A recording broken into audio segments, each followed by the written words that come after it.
So somebody guide me, what do I do now? Namaskar. I think you sit for a while. Mother is coming. Yeah, sure. You'll sit for a while. Wherever you say. Thank you. Then you will be. Next one of the right and left. Would you go back? Including one of Swami and your fathers.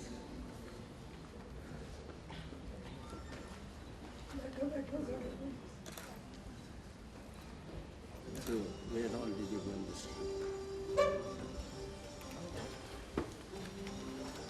नमस्कार जी,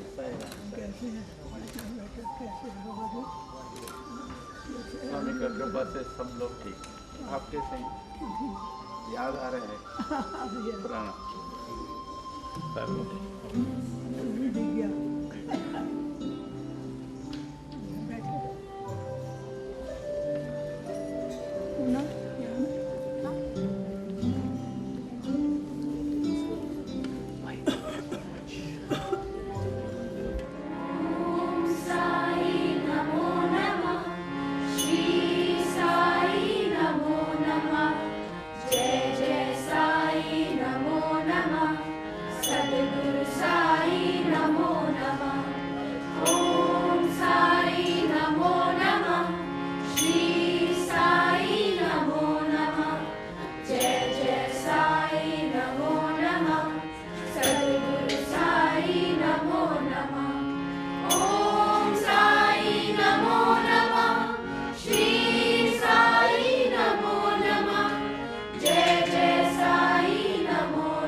Respected Mrs. Kulwant Rai, Professor Ganeshan Venkataraman, Sri Satyajit, distinguished guests, colleagues, and students, I welcome you all to the third Dr. Kulwant Rai Memorial Lecture.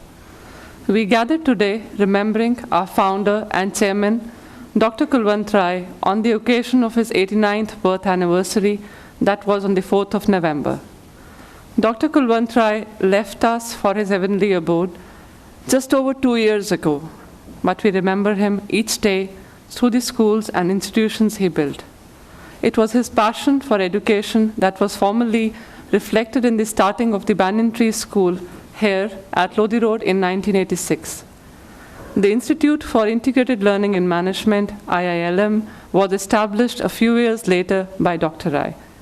Today, 7 high schools are living his vision in Delhi, Gurgaon, Jaipur, Chandigarh, Jagdishpur, Lucknow, and Bhopal, lighting up the lives of more than 5,000 children. IILM too has grown under his wings from 60 students and one campus in 1993 to 5 campuses with multiple programs and over 2,000 students. From 1986 onwards, Dr. Kulwant Rai spent the majority of his time in education and to service under the Sri Sathya Sai organization. Dr. Rai truly believed his success was because of the grace of God and that he must devote his life in the service of the less fortunate. He served as the state president of the Bhagwan Sri Sathya Sai organization in North India and also as a trustee of the Sri Sathya Sai Central Trust. It is through the Sri Sathya Sai organization and service to Swami that Dr. Kulwant Rai came in touch with Professor Venkataraman in the early 90s. The relationship deepened when, in March 1999, Bhagwan Baba visited Delhi for the inauguration of the Sri Sathya Sai International Center. Professor Venkataraman, along with Sri Satyajit, accompanied Swami and stayed with him at Dr. Rai's residence. It is not only appropriate, but our privilege to have an eminent scholar like Professor Ganeshan Venkataraman, a person who has known Dr. Kulwant Rai for many years, to deliver the third Dr. Kulwant Rai Memorial Lecture. Let me take the honor of introducing him to the audience. Professor Venkataraman started his career as a scientist at the Bhabha Atomic Research Center in Mumbai.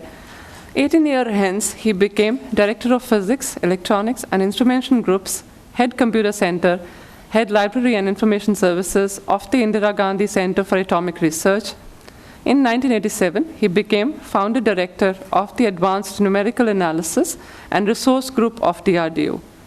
The first 2 decades of Professor Venkataraman's career were largely focused towards basic and applied research, which led to the publication of many papers in international journals in the areas of neutron scattering, some aspects of condensed matter physics, and also material science.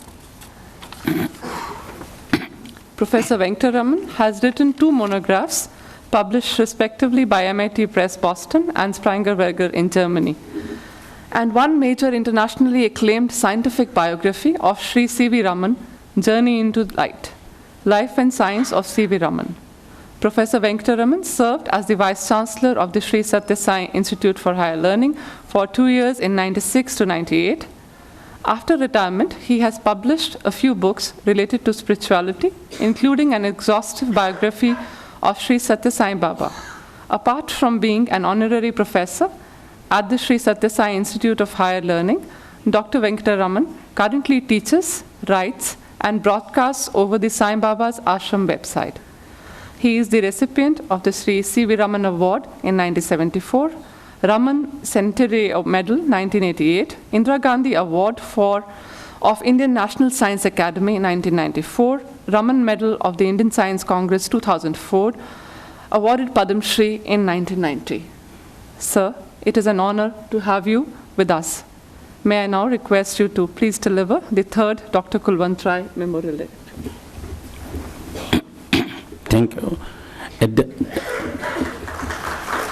the outset, I would like to offer my humble pranams at the lotus feet of Bhagwan Sathya Sai Baba,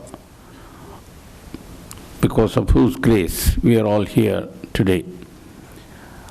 I am very grateful to you, Madam Director, for the kind introduction, and let me greet all of you, starting with Revered Mrs. Kulwant Rai and distinguished guests, and not forgetting Anil, whose persuasion I am here in Delhi.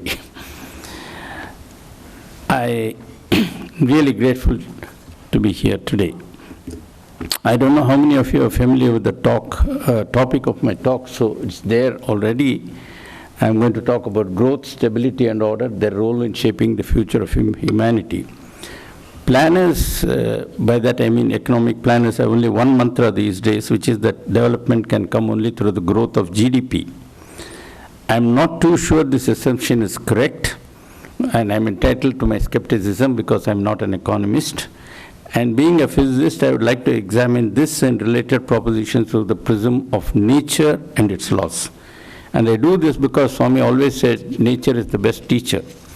So when he says it, I'm going to take it very seriously. Now, the first topic I'm going to discuss under this, in this lecture is growth and stability in nature. What lessons does nature have to teach us? And I'm going to talk about something you may not have bothered about, which is the height of mountains.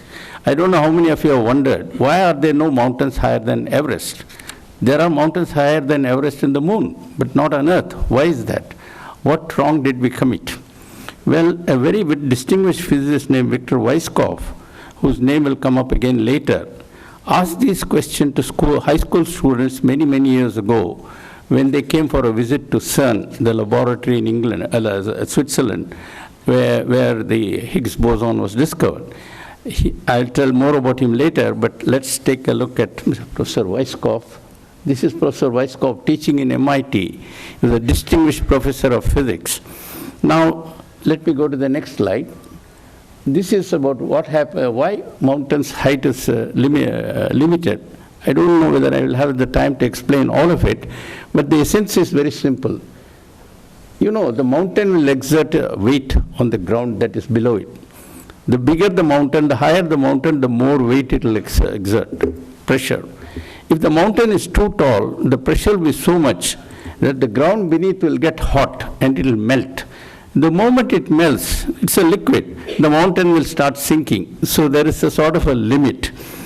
And in other words, there's a tussle between growth and stability. If the mountain has to be stable, it cannot grow beyond a point. And that is the first lesson we get from nature. I now want to make a slightly different point, and this I will do by going to the next slide, which shows a rainforest. There are many kinds of rainforest. Temperate rainforest is one of them. A tropical rainforest is another. And let us say we take a tropical rainforest. Now, next slide, please. This shows a couple of trees growing in a tropical rainforest. Now, as it is, there is a whole lot of physics connected with how tall a tree can grow. It is connected with what you call how much sunlight it will get, especially for the lower leaves at the lower level, how difficult it will be for water to reach to the top, and so on and so forth. But when you look at